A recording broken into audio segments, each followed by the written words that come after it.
আশহাদু আল্লা ইলাহা ইল্লাল্লাহ ওয়াহদাহু লা শারীকা লাহু। আমরা সাক্ষ্য দেই আল্লাহ ছাড়া কোনো ইলাহ নাই, কোনো মাবুদ নাই, কোনো উপাস্য নাই। তিনি একক, তার কোনো শরিক নেই। আমি একটু আলোচনা করতে যাচ্ছি, তার কোনো শরিক নেই, মহাস্রষ্টার কোনো শরিক নেই। এর উপর একটা বিষয় খেয়াল করুন, আমরা দৃশ্য অদৃশ্য এই যে যা কিছু দেখতে পাই বা দেখতে পাই না, যা কিছু অনুভব করতে পারি, আমি নিচ থেকে চারপাশ উপরে নিচে সমস্ত কিছু শুরু কি, এগুলো সব সৃষ্টি। এগুলো সব সৃষ্টি হলে একজন স্রষ্টা আছে, নিশ্চিত সত্য একজন স্রষ্টা আছে। এটা সাধারণ বুদ্ধিতে মেনে নিতে হয়। আর আলহামদুলিল্লাহ যার সত্যের প্রখর জ্ঞান বুদ্ধি আছে তারা তো সহজেই মেনে নেন। তো বিষয়টা দেখুন, আমি আলোচনা করতে যাচ্ছিলাম মহান স্রষ্টার কোনো শরিক নেই, লা শারিকা লাহু, তার কোনো শরিক নেই বা অংশীদারিত্ব বা অংশীদার নেই। এটা আমাদের জাগতিকভাবে সামাজিকতা কীভাবে গুলিয়ে ফেলেছি দেখেন। এই যে শরিক নেই, যারা শিরককারী, এই শিরককারীটা কে? নিশ্চিত করতে চাচ্ছি শিরককারী কে।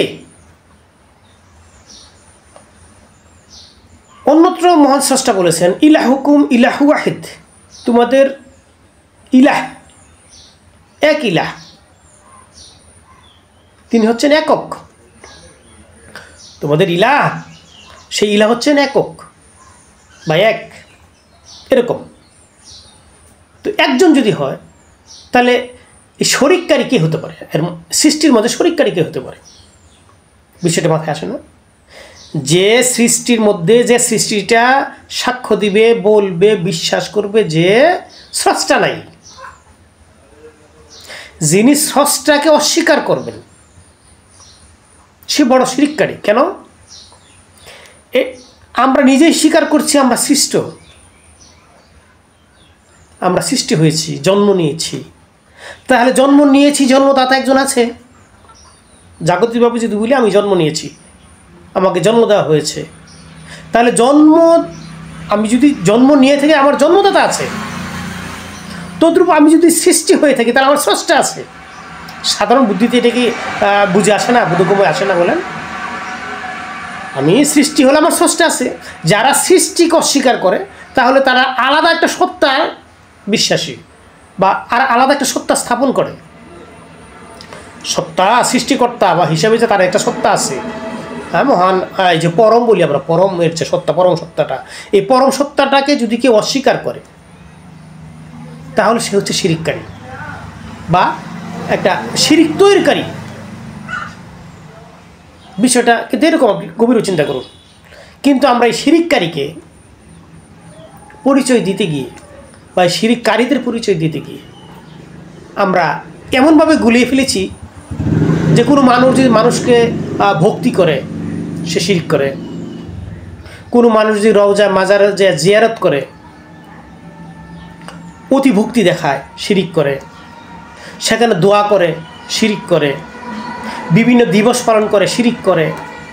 মানে এরকম হাজারটা ব্যবস্থাপনা আপনারা সমাজে পাবেন, কথায় পাবেন, খুঁজে দেখেন, হাজারটা অবস্থান আছে। আচ্ছা না, বলছে এরা শিরিককারী, এটা শিরিক, এটা শিরিক, এটা শিরিক হতে পারে শিরিক।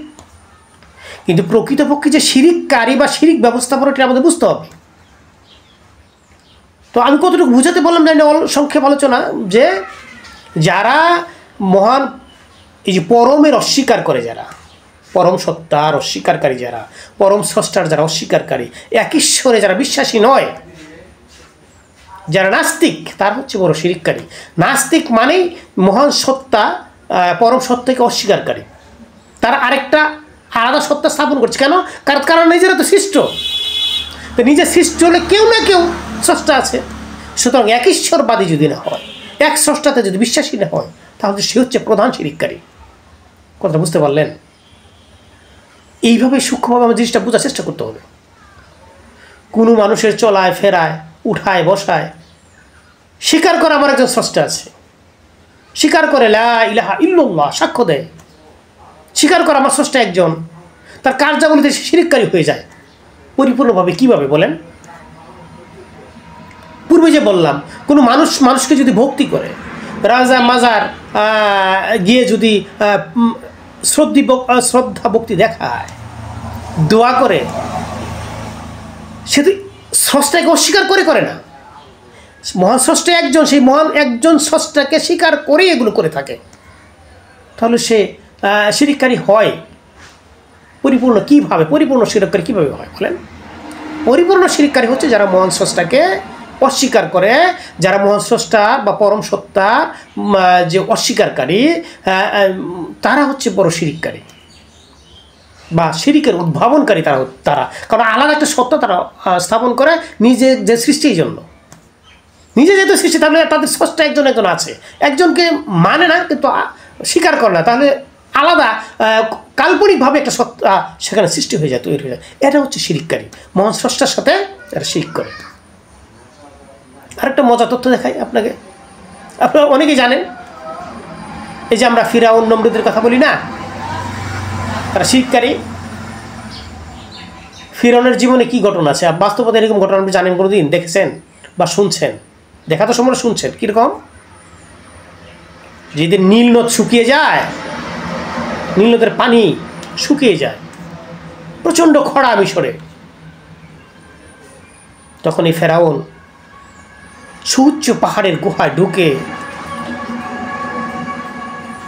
তার নিজস্ব যে ঘোড়া ছিল, যে ঘোড়া দিয়ে সে গিয়েছিল, ওই ঘোড়ার লাগাম খুলে নিজের মুখে লাগিয়ে আকাশের দিকে 2 হাত তুলে সে দোয়া করেছিল, চেয়েছিল স্রষ্টার কাছে, দাবি করেছিল, আবদার করেছিল, প্রার্থনা করেছিল যে হে স্রষ্টা, এই সৃষ্টি জগতের স্রষ্টা, তুমি একজন স্রষ্টা আছো সত্য, আমারও স্রষ্টা, কিন্তু আমাকে এই মিশরবাসীর উপরে শ্রেষ্ঠত্ব দাও,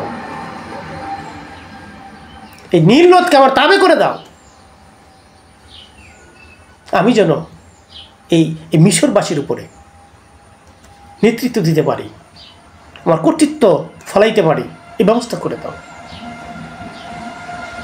সেই দিন একজন আগন্তুক ব্যক্তি সেই গুহা মুখে এসে বলেছিল, কে? যে তুমি যে প্রার্থনা করেছো, তোমার প্রার্থনা মহান স্রষ্টা কবুল করেছে, এই নীল নদকে তোমার তাবে করে দেওয়া হয়েছে, তুমি যা বলবে তাই হবে, তুমি যেভাবে পরিচালনা করবে বা পরিচালিত করবে নীল নদ সেভাবে পরিচালিত হবে। আজ থেকে তোমাকে নীল নদের কর্তৃত্ব দেওয়া হলো, কিন্তু শর্ত একটা, কি? যে সৃষ্টি মহান স্রষ্টার নাফরমানি করে, যে সৃষ্টি স্রষ্টার নাফরমানি করবে, তার কি বিচার হতে পারে? সেই দিন ফেরাউন সুখের আতিশয্যে, খুশির আতিশয্যে বলেছিল তাকে নীল নদে ডুবিয়ে মারা উচিত। তখন আগন্তুক ব্যক্তিটি বলেছিল, ঠিক আছে, তুমি এটা একটা কাগজের মধ্যে লিখিত পঠিত করো। যখন ফেরাউন সেই পাহাড়ের গুহা থেকে বের হয়ে আসে, নীল নদের পাড়ে এসে বলেছিল, হে নীল নদের পানি, উঠলি উঠো। নীল নদের পানি ভরে যায়। আবার যখন বলতো নীল নদের কাছে গিয়ে, হে নীল নদ তুমি শুকিয়ে যাও, তখন পানি শুকিয়ে যেত। এতটুকু তাবে করে দেওয়া হয়েছিল। সে কি সৃষ্টিকর্তা স্বীকার করে নাই? কি বুঝলেন আপনি? এই ফেরাউন একজন সৃষ্টিকর্তা স্বীকার করেছে, নমরুদ কি সৃষ্টিকর্তাকে স্বীকার করে নাই? যদি স্বীকার নাই করতো